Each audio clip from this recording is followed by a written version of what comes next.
After my Rune Level 1 challenge video, I wasn't sure if I was going to do another challenge or not, but a few weeks ago I came across a video that really inspired me. Allow me to destroy your gallery. Bullshit. Bullshit. Derivative.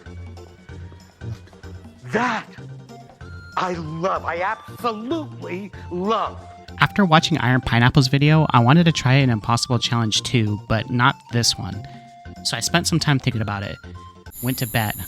I woke up, drove to work, did my boring job, drove back home, and finally an idea popped up. And the idea is it possible to beat Elden Ring randomized at level 1? I installed the randomizer and checked a random class just to make sure it was working. After that, I picked the Wretch class, and luckily enough, it came with a broadsword, which was awesome because I was nervous on whether or not it'd give me something super random I couldn't use. So after that, I start the game and enter the first boss area, and right away you can see that the boss is randomized. So I avoid wasting my time and I just jump off the cliff. All the items were set to be randomized except Torrent and the maps. Even the NPC's clothes were randomized. Unfortunately for you, however, you are maidenless. The first thing I did was check the vendor to see if the shop was randomized, and sure enough it was. So my first quest was basically to run to every vendor and check to see if they had any important items. So I pick up Torrent and I run around looking for as many items on the floor as possible, while I was also checking with vendors. I also tried to take some time to beat a few bosses on the side, just for some easy runes to buy stuff from the shops. I made my way around continuing to collect items, and along the way I found a key item, which made me wonder if the talismans were considered key items, and they weren't, so that was cool. I also checked to see if spells changed to different items, but they were just changed to different spells, so I pretty much ignored any spell drop. So I just kept looking for more items. I started fighting more bosses too, but the effort didn't amount to much. I did notice at one of the churches that the sacred tier had a key item, so I kept mental note of that. I took a moment to use my runes to upgrade my broadsword because I couldn't find another weapon I could wield, and I needed to start fighting harder bosses soon, so I just did that. With the key I found at the church, I decided to go into the academy to check one more vendor. I also noticed that Yuri's quest was active, so I decided to help invade, and when I was done, I didn't get any useful items either. I also checked a bunch of grave sites scattered around because they spawn in with a lot of items, but a lot of times they weren't really helpful. I decided to go back to the round table and buy as many items as I could afford from the handmaiden vendor. Buying everything gave me access to both half of the medallions I needed to use the lift to go into the plateau. I made my way to the first vendor in the area, and when I opened his inventory, I saw something that was super concerning at first, and it was that he had the rolled medallion, and that was a super lucky find. Like, I cannot believe that it was there, but the other thing that he had was Morgoth's Great Rune, which had me sweating. Really quick, for anybody who doesn't understand what's going on, let me give you a quick breakdown. So we'll start with the rolled medallion. In the game, the way you would get the medallion is by defeating Morgoth and getting it as a reward from Melina. With that, you can use it at the rolled lift to get to the mountaintop of the giants. Now, normally the way you would get into the capital is by collecting 2 great runes that are dropped by 7 different bosses. Once you have 2 of the 7, you can enter the capital. That being said, you probably won't believe what I'm about to say next, but literally the next vendor I went to, he had Godric's Great Rune, which had me absolutely bricked up, because with both those runes, I can now enter the capital. Anyways, after that, I decided to go check out who the bouncer of the capital was, and it ended up being a tree avatar. And I thought to myself, oh, this is going to be super easy. It wasn't. I decided it was time to expand my search and check out some of the major boss rooms, starting at the Volcano Manor and checking out who the boss was for the Godskin Noble.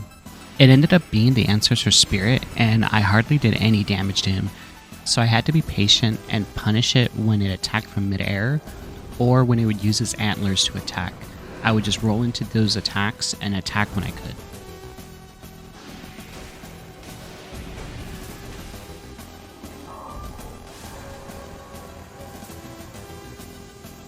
With the runes that I got from the Ancestor Spirit, I go back to the round table to buy more items and end up actually buying Arena's letter. So I head over to the Weeping Peninsula to deliver it, and I didn't get anything for it. I had also completely forgotten about Patches, so I head over to fight him so that I can unlock his inventory. And after resetting the world, I ran back in there and he wasn't there, so I just kind of decided to figure out where he was later. Along the way, I also did a Volcano Manor quest, doing one of the invasions, and even the invasion didn't really drop anything for me, which is starting to become a trend in my run so far. I head to Stormvale next, and I run into Loretta, the Veil Omen. I got beat on my first attempt, so I decided to summon Roger just because I was curious on how much damage it would actually do to Loretta, and we ended up beating Loretta. Now, here's where I make my real first mistake of the run, and it's kind of painful to even recite this, but there's this gatekeeper who's kind of the worst, and there's two things that are kind of annoying about the gatekeeper. The first one is that he'll lock you in this room with this knight, and you have to fight your way out. The second thing he does is that every time you die in Stormvale, he takes a percentage of your runes that you drop. So when you go back and pick him up, there's a percentage of your runes that are gone. So out of habit, every time I go here, I end up killing him right away because I'm in autopilot mode. Well, this ended up being a mistake because I forgot that the key that I need to get into Stormvale is in that room, but the key is randomized. And the only other consistent way to get into Stormvale is through the front gate, which can only be opened by the gatekeeper. So now I'm forced to have to locate the key, which is stupid frustrating. I decided to move on and go to check the academy to look for some more items and check on who the next boss was, and it ended up being the Beast Clergyman. And this guy ended up being no joke, he just destroyed me. So I decided to move on and go to Cara Manor, and this time I ended up running into Godfrey, who also was no joke. So then I ended up moving on and checking Radahn's festival to give that a fair shake. And it turned out it was Rykard, and spawning in to the boss room ended up giving me the Serpent Hunting right away, which was kind of weird. So I ended up giving it a few attempts until I finally beat him. I also made a bit of a mental note on this, and it was that he didn't go into his second phase when I beat him. So I figured it was because Radahn technically only has one health bar and isn't a two-phase boss, whereas Rykard has two separate phases. So that's the way I viewed it. After that battle, I remembered that I still haven't had looked for Patches, so I decided to go check the Volcano Manor, and there he was. And when I checked his inventory, he had the Stormvale key. Hey, that's pretty good. I traveled back to Stormvale, where I ended up exploring the castle. I did a quick inventory check just to make sure I didn't overlook any key items. And I also checked Godric's boss room, and it ended up being the Elden Beast. I did no damage to him, and he beat me down pretty easily, so I decided to avoid banging my head against the wall. I tried item hunting by killing a few Outer World bosses and enemies, but I didn't end up getting anything very helpful, so I kind of just gave up on that. The main item that I really was looking for was Radagon's Source Seal, so that I can get a 5 stat boost in Strength, Dexterity, Vigor, and Endurance, but I hadn't had found it up until that point. Next, I decided to hit up Nokron to check the area and check who the Mimic tier boss was, and to my surprise, I ran into Radagon.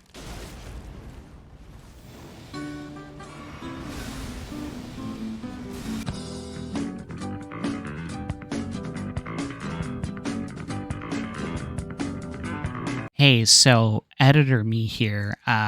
So unfortunately for this next part, I need to show you visuals of what happened because I lost a few hours of footage. But to sum it up, basically I did some exploring, collecting items. I fought the tree avatar outside of the capital, killed it, got into the capital, and then I attempted to fight the boss that's in place of Godfrey the Golden Shade area. But I got beat by him quite a few times, so I decided to move on and start fighting all the tough bosses I basically skipped over. After all of the exploration, I upgraded my sword and gave Godfrey another shot. With him, as simple as it sounds, my strategy was just basically waiting for him to use his stomps and his overhand chopping attack and just punish him and chip him down till he died. What I was kind of expecting to happen was for him to go into his next phase once I got him down to like a health percentage, but that didn't happen. So I just kind of assumed that somewhere in the world there's a second phase Godfrey.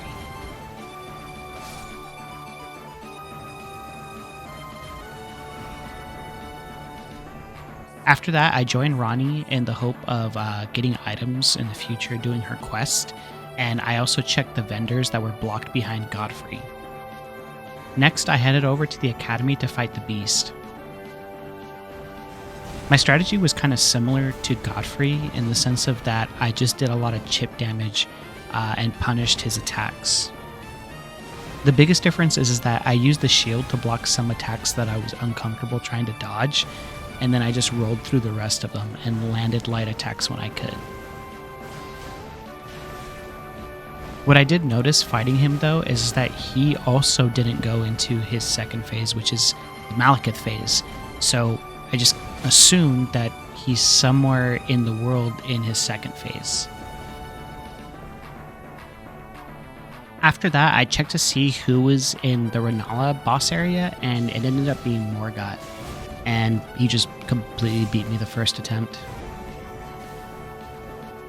With the confidence boost of killing the last few bosses, I gave the Misbegotten another try. I tried a few strats with him. The first one I did was trying to shield block and do the attack right after, but his strikes did so much damage that I would just get scared or I would mess up and just end up getting killed in one hit or something. I decided to watch a video to see if it was even possible to parry the boss, and it was, so I started learning how to parry the boss, but it was really tough and I would just get blasted a bunch of times. I decided to do some more dungeons to see if I could get more materials to upgrade my weapon, and I ended up changing my build and adding frost to my weapon and trying again. I can't overstate how long this took me, and this boss actually almost became the boss where I ended up quitting the run. It took me a few days to even beat him, but I finally got it with this attempt.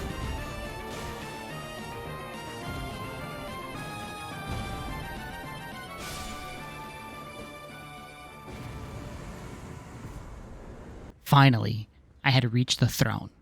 I peeked over the rail to see if I could see who the boss was, and at the time, I had no idea who it was. Even right now, zooming in on this image, I still cannot tell who it is.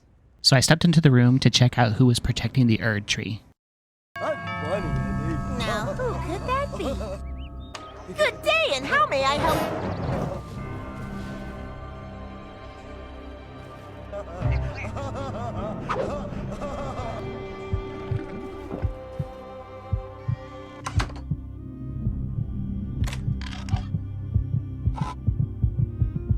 Oh, Lord! Seeing Malenia here now was such a morale killer because I knew I was going to absolutely struggle. I gave it a fair shake, but unsurprisingly, she just completely blasted me no matter what I tried doing. I tried fighting her with Melina. I tried fighting her with Ashes. After so many attempts, I decided to watch a soul level 1 boss fight against Malenia on YouTube just to kind of study her movements and see what others would do to either block or punish certain attacks. And I eventually decided that I needed to stop using the Ash and the NPC altogether because her attacks would heal her and it would end up messing me up, and they would also aggro her. So I decided to just fight her on my own.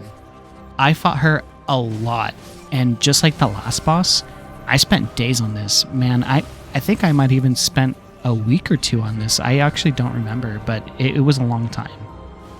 Finally though, I got this attempt.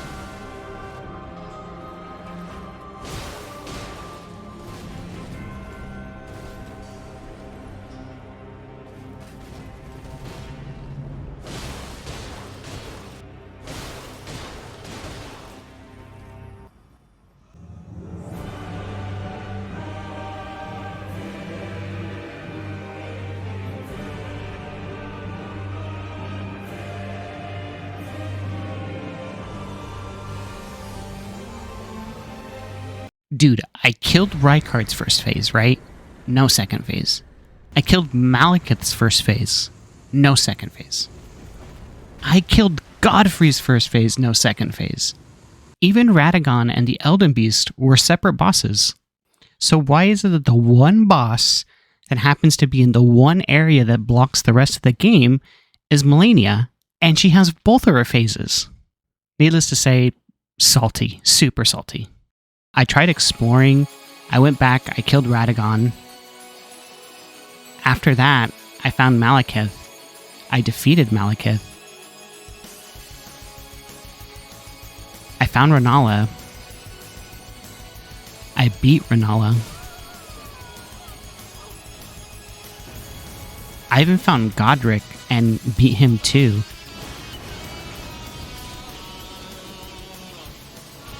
And after all of that, I upgraded my weapons, but fighting her still didn't really accomplish anything. So at this point, the run kinda was over. Since the run was on hold for me, I decided to make a backup of my save file to do something I was never planning on attempting up until right now. But I wanted to know who was next after the mountaintop in Fair Missoula, and so I decided to do a wrong warp.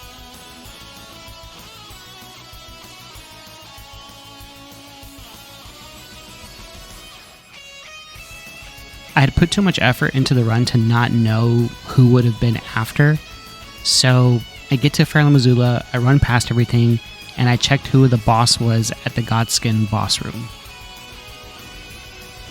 Seeing Moog here actually reminded me that earlier I picked up the Pureblood Knight's Medallion that could teleport me to Moog's palace, so I decided to use it and sweep the area for items. Unfortunately, I still didn't find the Radagon Source Seal, but I did find out who the boss of that area was, which kind of was a relief to not know he was at the very end of the game.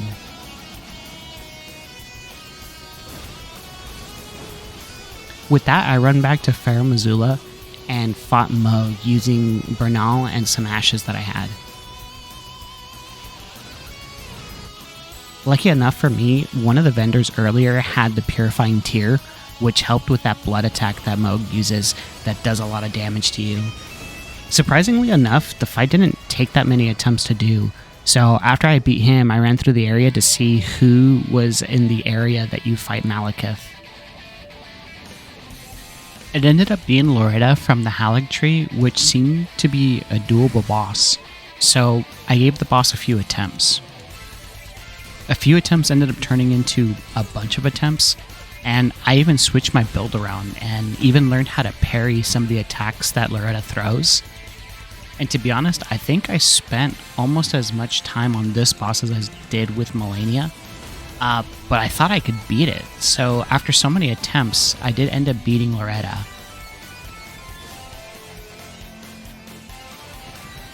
But then afterwards, it gave me this cutscene going into the second phase. The second phase boss ended up being a gargoyle, and I thought, oh, okay, well, that seems like a doable boss too. But I didn't spend a lot of time on it because he killed me pretty quickly. I was looking through my footage, and I think I actually forgot to even record it, but I eventually did get back to that gargoyle phase, but it wasn't a single gargoyle, it was a dual gargoyle. So at that point, I just gave up and decided that this is probably a good spot to stop the run. So, is it possible to beat Elden Ring Randomized at level 1? Yeah, it's definitely possible. Is it likely? Not really, but it would take a lot of effort, and it would also depend on the seed that's generated for you, since every seed is randomized. My current seed might be much different from somebody else's. I still got my backup saves, so I still am thinking about going back to it and giving it another attempt, or just completely starting a new randomizer run and giving it another try again. I at least thought that the journey was interesting enough to post it, and I'm hoping that posting this challenge would give other players, who are probably way better than I am, an opportunity to challenge themselves. But for now, that's all I got. Thanks for watching.